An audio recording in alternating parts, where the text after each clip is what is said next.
The autumn of 1981 arrived early in Ridgewood, Pennsylvania, a small town where everyone knew their neighbors and children played freely in tree-lined streets. 7-year-old Danny Reeves was the kind of boy who collected bottle caps and knew the name of every dog on his block. On October 17th, his mother Linda sent him to Henderson's corner store 3 blocks away to buy milk for dinner. He never came home. The initial search consumed the town. Volunteers combed through Miller's Woods behind the elementary school, checked abandoned barns along Route 42, and questioned every traveler who'd passed through that Saturday afternoon. Police brought in bloodhounds that lost his scent 2 streets over from Henderson's. The store owner, Mr. Henderson, remembered Danny buying the milk. He'd counted out quarters from his Superman lunchbox, but couldn't recall seeing which direction the boy headed afterward.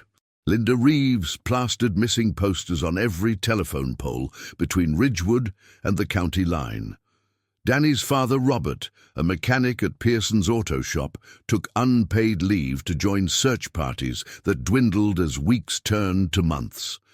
By Christmas, most people had quietly accepted what no one wanted to say aloud. If you're following Danny's story, please subscribe to stay updated and let us know in the comments where you're watching from. Your support helps us tell these important stories. The Reeves family fractured slowly, like ice, developing hairline cracks. Robert returned to work, but stopped talking at the dinner table. Linda kept Danny's room exactly as he'd left it. Comic books scattered on the floor, a half-finished puzzle on his desk. Their daughter Kelly, 9 at the time of Danny's disappearance, learned to navigate the minefield of grief that had replaced normal family life. The police investigation stalled within 6 months. Detective Frank Morrison, before his retirement, had pursued every credible lead and several desperate ones. A reported sighting in Ohio led nowhere. A drifter arrested in Virginia for unrelated crimes was questioned and released. The file remained open but inactive, joining other cold cases in the basement of the Ridgewood Police Department. Years passed. The missing posters faded in the sun. Kelly graduated high school in 1988, carrying survivors' guilt like stones in her pockets. She'd been at a friend's house that October afternoon, safe while her brother vanished. She attended community college but stayed local, unable to leave her parents who seemed frozen in 1981. Linda still set 4 places at Thanksgiving. Robert built a workshop in the garage where he spent evenings restoring old furniture, his hands busy, but his mind elsewhere.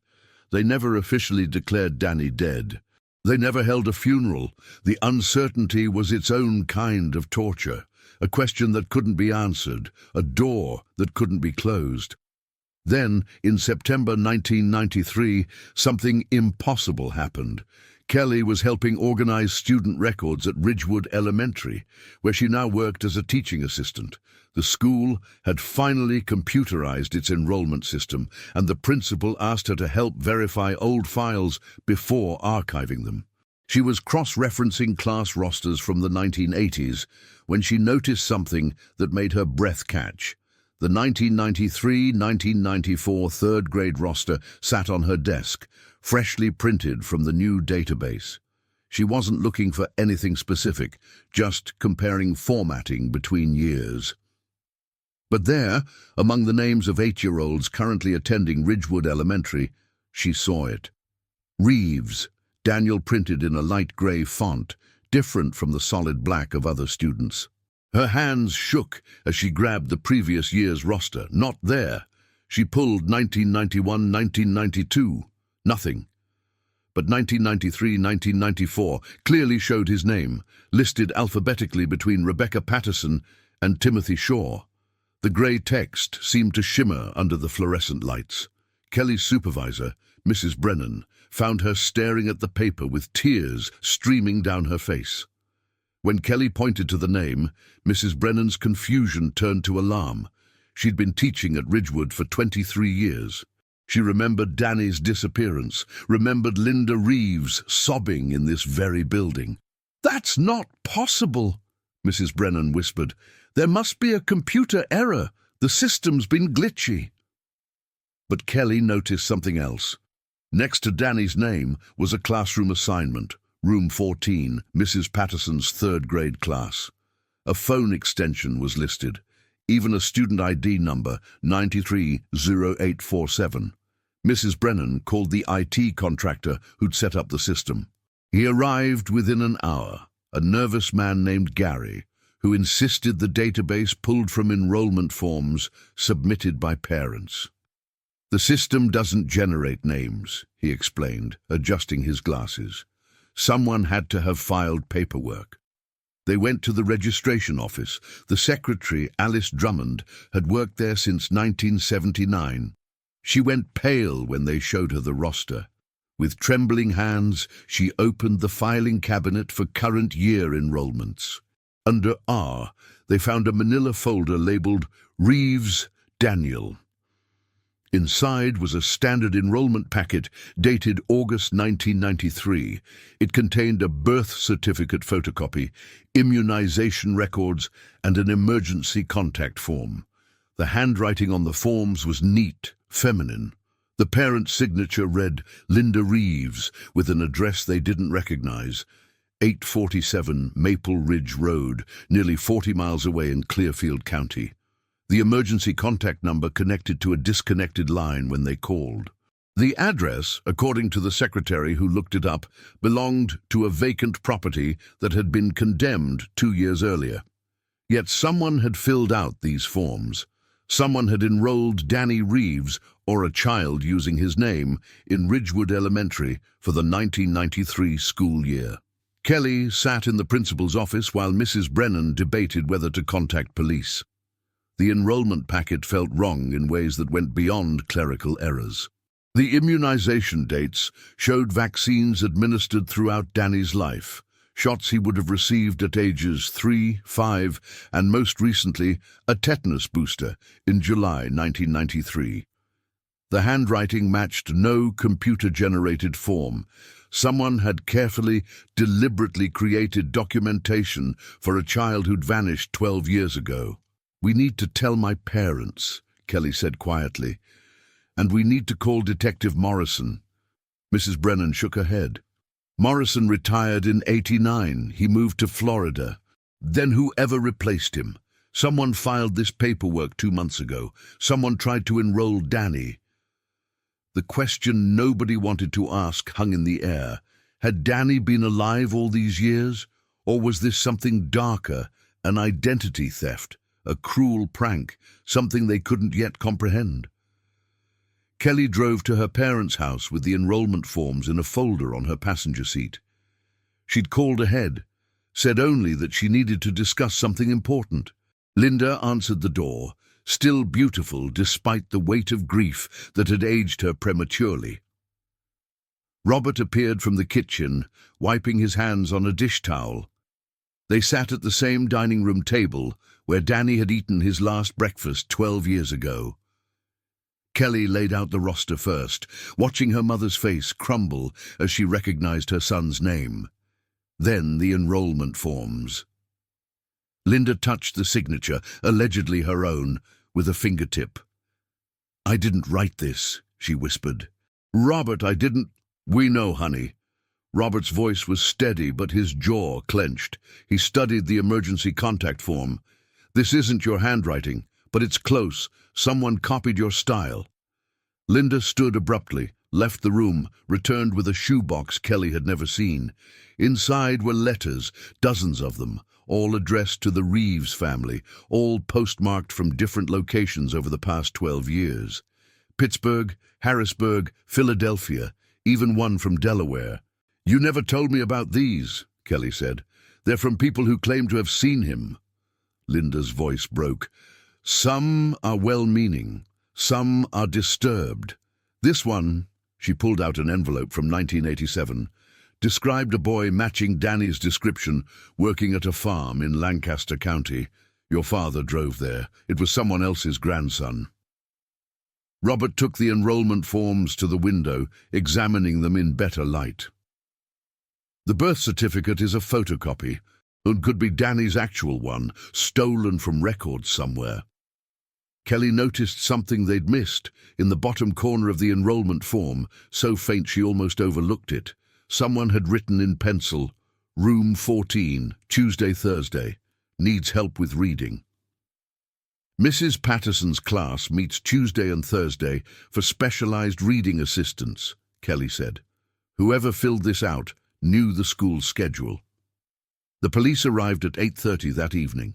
The detective assigned to cold cases was a woman in her 40s named Janet Briggs, who listened intently while making notes. She bagged the enrollment forms as evidence and promised to investigate the Maple Ridge Road address, though she warned the Reeves family not to expect much. "Could be someone who knew Danny," Detective Briggs suggested. "Someone who's been watching your family, knows enough details to make this convincing." "Or it could be him," Linda said fiercely. "It could be my son trying to come home." The detective's expression softened. "Mrs. Reeves, I understand how much you want that, but we need to be realistic. If Danny had been alive and wanted to come home, why use false addresses? Why not just appear?" "Maybe he's afraid," Robert said quietly. "Maybe whoever took him still has control." That night, Kelly couldn't sleep. She kept seeing that name in grey text, different from all the others. The printer had rendered it lighter somehow, as if Danny existed in a different reality than his classmates. She thought about the reading assistant's notation. Danny had struggled with reading. Linda had been working with him all that summer of 1981, sounding out words at the kitchen table. Only family would know that detail, only someone close. At 2 in the morning, Kelly sat up with a realization that made her stomach turn. She grabbed her phone and called Detective Briggs's pager number, left an urgent callback message. When the detective called back 20 minutes later, Kelly's theory spilled out. What if whoever took Danny has been raising him? What if they moved to Clearfield County and decided to enroll him here, in his hometown, maybe as some kind of test? Or maybe Danny's old enough now to have some memories, asked questions, and they're trying to reintegrate him slowly. "That's a significant assumption," Briggs said, but she didn't dismiss it.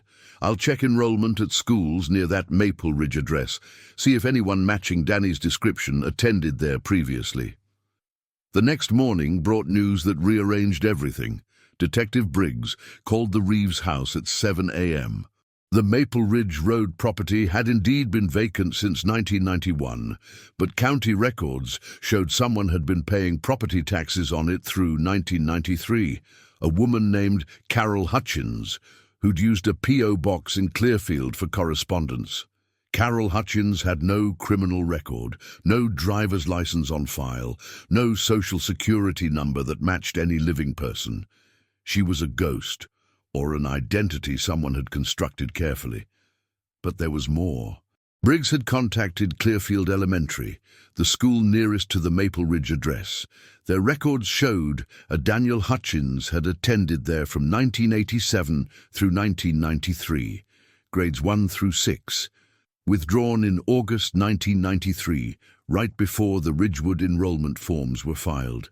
"We're getting a warrant for school photos," Briggs said. "I'll bring them to you as soon as we have them." The waiting was unbearable. Linda cleaned the kitchen 3 times. Robert disappeared into his workshop and didn't emerge for hours. Kelly went to school but couldn't focus, kept finding excuses to walk past room 14, where Mrs. Patterson's 3rd graders sat in neat rows, unaware that one of their names belonged to a ghost. The school photos arrived the next afternoon. Detective Briggs spread them on the Reeves coffee table like tarot cards revealing destiny. 6 photos total, 1 for each year. Daniel Hutchins had attended Clearfield Elementary. The 1st grade photo showed a small boy with dark hair and cautious eyes, wearing a striped shirt buttoned to the collar. He could have been anyone, but Linda made a sound like something breaking inside her chest. "His eyes," she breathed. "Robert, look at his eyes." The 2nd grade photo showed more. The boy had grown, his face losing baby roundness. His smile looked practiced, not quite reaching his eyes. 3rd grade. He wore glasses now, dark frames that made him look studious. 4th grade. The resemblance to Robert Reeves became unmistakable in the shape of his jaw, the set of his shoulders. By 6th grade, there was no doubt. The boy in the photo was Danny Reeves, 12 years older, alive, staring directly at the camera with an expression Kelly couldn't quite interpret. Not fear, not quite sadness, something like resignation. "That's my son," Robert said, and his voice held no uncertainty. "That's Danny." Linda was already on her feet. "Where is he? If he withdrew in August, where did he go?" Detective Briggs held up a hand. "We're working on that. The withdrawal form listed their next school as home school, which doesn't require a specific location, but we have something else." She pulled out another document, a medical record from a Clearfield County clinic. Daniel Hutchins had been treated for a broken wrist in March 1990. The attending physician's notes described a quiet, well-behaved 9-year-old who said he'd fallen from his bicycle. The mother, Carol Hutchins, had been attentive and concerned. "Can we get DNA from this?" Robert asked. "The clinic no longer has biological samples from that visit. But here's what's interesting. The doctor noted an old scar on the boy's left knee, approximately 4 inches long, consistent with a surgical repair." Linda gasped. "Danny fell out of a tree when he was 5. Needed 17 stitches. There was a piece of glass in the wound. They had to go in and remove it surgically." "That detail was never publicly released," Briggs confirmed. "It wasn't in the missing person reports. Only family would know." The investigation accelerated. Police located the Clearfield Clinic doctor, now semi-retired, but with clear memories of the Hutchins family. The mother was protective, Dr. Bernard recalled. Always made sure the boy had his appointments. But there was something careful about her. She asked questions about the medical records, who could access them, whether she needed to sign releases. "Did the boy ever seem afraid?" Briggs asked. Dr. Bernard considered this. "Not afraid exactly, but quiet. Very polite. Very obedient. I remember thinking he seemed older than his age, like he'd learned to be cautious." Neighbors from Maple Ridge Road remembered them too. An elderly woman named Grace Peterson recalled the Hutchins family living in the property before it was condemned. "Nice people, kept to themselves mostly. The boy played in the yard sometimes, but Carol was always watching. She homeschooled him," she said. "Told me they'd moved from Ohio for her health, something about needing cleaner air." "Did you ever see anyone else visit them?" Briggs asked. "No, and that struck me as odd now that you mention it. No relatives, no friends dropping by. Just Carol and the boy." The pieces formed a picture that was both clear and impossible. Someone, this Carol Hutchins, had taken Danny Reeves in 1981 and raised him as her own son 40 miles away. She'd kept him isolated, homeschooled initially, then enrolled him in public school using a false identity. She'd provided medical care, maintained a home, created the appearance of normalcy. And then, in 1993, she'd attempted to enroll him back in Ridgewood Elementary under his real name, as if 12 years of abduction could be erased with paperwork. But why? And where were they now? The answer came from an unexpected source. A librarian in Clearfield called the police tip line after seeing news coverage about the case. She remembered Carol and Daniel Hutchins visiting the library regularly. Daniel loved books, she said, adventure stories, biographies. Carol would check them out for him, but about 6 months ago, Daniel started coming alone. He was older, more independent. He'd sit in the reading room for hours.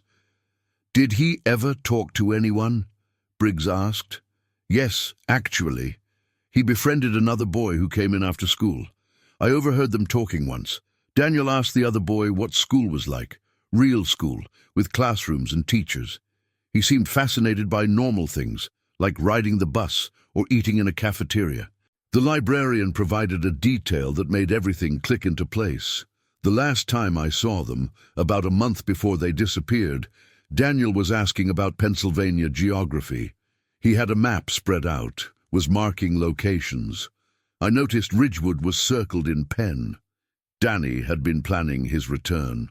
Not Carol, Danny himself. Detective Briggs assembled a timeline. Daniel Hutchins starts asking about normal school life in early 1993. He studies maps, circles Ridgewood. In August, Carol Hutchins withdraws him from Clearfield Elementary and files enrollment papers at Ridgewood Elementary, using Danny's real name but false addresses. Then they vanish, leaving no forwarding information. "She's on the run," Briggs concluded. Danny was getting old enough to question things, maybe to remember. She tried to satisfy his curiosity by enrolling him back here, but something spooked her. Maybe she realized the enrollment would trigger an investigation, so she disappeared again. Kelly had a different theory. What if Danny filed the enrollment himself? What if he found his real birth certificate, learned who he actually was, and tried to come home on his own terms? And when Carol found out, she took him and ran.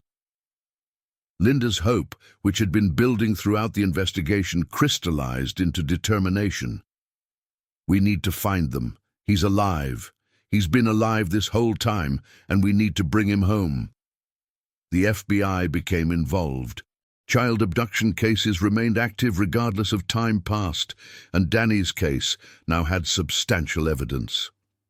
Agents began tracking Carol Hutchins's movements through financial records, though they found surprisingly little.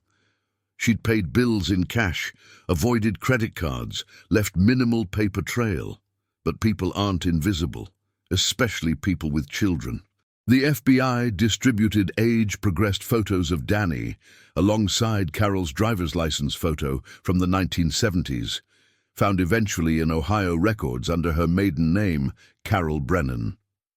She was 57 years old, unmarried, no children on record. She'd worked as a nurse until 1980, then disappeared from official documentation. A psychiatric profile suggested Carol likely suffered a traumatic loss, possibly a miscarriage or stillbirth, that triggered the abduction. She'd created an alternate life where she was a mother, raising Danny as the child she'd lost. The attempt to enroll him in Ridgewood might have been her way of trying to do the right thing while maintaining the delusion that he was hers. Weeks passed with no breakthrough. Then, in November 1993, a motel clerk in Johnstown recognized them from news coverage. Carol and Danny had checked in 3 days earlier, paying cash. By the time police arrived, they'd checked out, but the clerk provided crucial information. Danny had asked for directions to the bus station while Carol was in the shower. He'd seemed nervous, kept looking toward their room. "He's trying to escape," Kelly said when she heard this. "He knows the truth now, and he's looking for a way out." The bus station manager in Johnstown reviewed recent departures. A woman matching Carol's description and a teenage boy had purchased tickets to Pittsburgh the previous evening. Security footage confirmed it. Danny Reeves, 13 years old now, wearing a backpack and looking over his shoulder as Carol guided him toward the departure gate. Pittsburgh police staked out the arrival station. FBI agents coordinated with local authorities. The bus arrived at 11:30 p.m. Passengers disembarked slowly, families reuniting, business travelers heading for cabs. No Carol Hutchins, no Danny Reeves. They'd gotten off at an earlier stop, Newcastle, 40 miles before Pittsburgh, a small town where they could disappear more easily. But Danny didn't want to disappear anymore. At 7 a.m. the next morning, a boy walked into the Newcastle Police Department and asked to speak to someone about a missing person case. The desk sergeant, a veteran named Officer Tom Brooks, noticed the boy's hands shaking as he placed a worn birth certificate on the counter. "My name is Daniel Reeves," the boy said. "I was taken from Ridgewood, Pennsylvania in 1981. I want to go home." Carol Hutchins was arrested 2 hours later at a diner 3 blocks from the police station. She'd been waiting for Danny there, believing he'd simply gone for a walk. When officers approached her table, she didn't resist. She looked almost relieved. The reunion happened at Ridgewood Police Department on November 19th, 1993. Linda and Robert Reeves walked into an interview room where their son, lost for 12 years and 28 days, sat in a plastic chair, looking younger than his 13 years. Linda moved first, crossing the room in 4 steps, dropping to her knees in front of him. "Danny," she breathed, touching his face like she was afraid he might dissolve. "Baby, it's really you." Danny's careful composure cracked. "Mom," his voice broke on the word, "I wasn't sure you'd—" "I thought maybe you'd forgotten." "Never," Robert said, joining them, wrapping his arms around both of them. "Not a single day. Not for 1 second." Kelly stood in the doorway, watching her family reassemble. Danny looked up, saw her, confusion crossing his face. "Kelly?" He remembered her as 9 years old. She was 21 now, an adult stranger. "You're so grown up." "So are you," she said, smiling through tears. "Welcome home." The legal proceedings took months. Carol Hutchins was charged with kidnapping, though her attorney argued diminished capacity due to severe mental illness. Psychiatric evaluation revealed what profilers had suspected. Carol had suffered 3 late-term pregnancy losses between 1976 and 1980. The last, a son she'd planned to name Daniel, had devastated her. She'd been under psychiatric care when she stopped showing up for appointments in late 1980. In October 1981, she'd seen Danny Reeves outside Henderson's store, and something in her broken mind had decided he was hers. The Daniel she'd lost returned to her miraculously. She'd convinced him to help her find a lost puppy, driven him to Clearfield County, and begun a new life built on delusion and desperation. She wasn't cruel, Danny told his family during long conversations that November. They sat in the living room where he'd once watched Saturday morning cartoons, trying to bridge a 12-year gap. "She really thought I was her son. She called me Daniel, told me my father had died before I was born, said we had to stay hidden because of complicated legal issues. She wouldn't explain. I believed her when I was little. She was my whole world." "When did you realize?" Linda asked gently. "Gradually. I found my birth certificate when I was 11, hidden in her closet. It said Reeves, not Hutchins. I asked her about it and she got strange, crying, saying she'd explain when I was older. I started paying attention to things that didn't add up.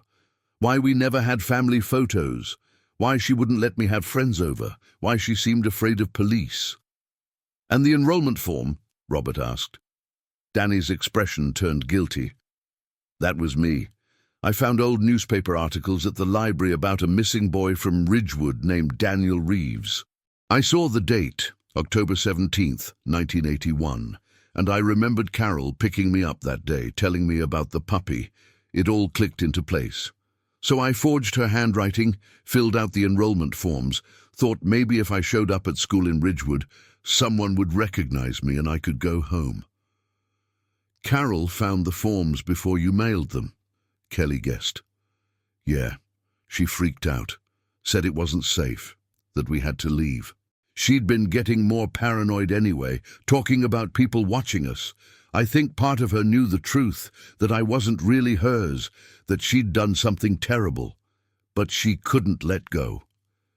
The psychological damage would take years to unravel. Danny had been raised in isolation, taught to fear the outside world, denied normal childhood experiences. He'd been homeschooled capably. Carol was intelligent and educated, but he'd never played on sports teams, never attended birthday parties, never had the freedom to just be a kid. Yet he'd also been loved in Carol's warped way. She'd never physically harmed him. She'd provided food, shelter, medical care, education. In her delusion, she'd tried to be a good mother. That complexity made healing harder, not easier. Danny grieved for the woman who'd stolen his childhood, even as he rejoiced at returning to his real family. Carol Hutchins was sentenced to 15 years in a psychiatric facility. She never apologized. In her fractured mind, she'd simply been caring for her son. "Tell Daniel I love him," she said at sentencing. "Tell him I only wanted to keep him safe." The Reeves family entered therapy together. Dr. Vanessa Clark, a specialist in reunification after long-term abduction, guided them through rebuilding relationships. "Don't expect him to be the 7-year-old you lost," she counseled. "He's a teenager with complex trauma. Let him show you who he's become." Danny struggled most with guilt. Guilt for not trying harder to escape, guilt for the life his family had lost while searching for him, guilt for the confused affection he still felt toward Carol. "She wasn't my mother," he told Dr.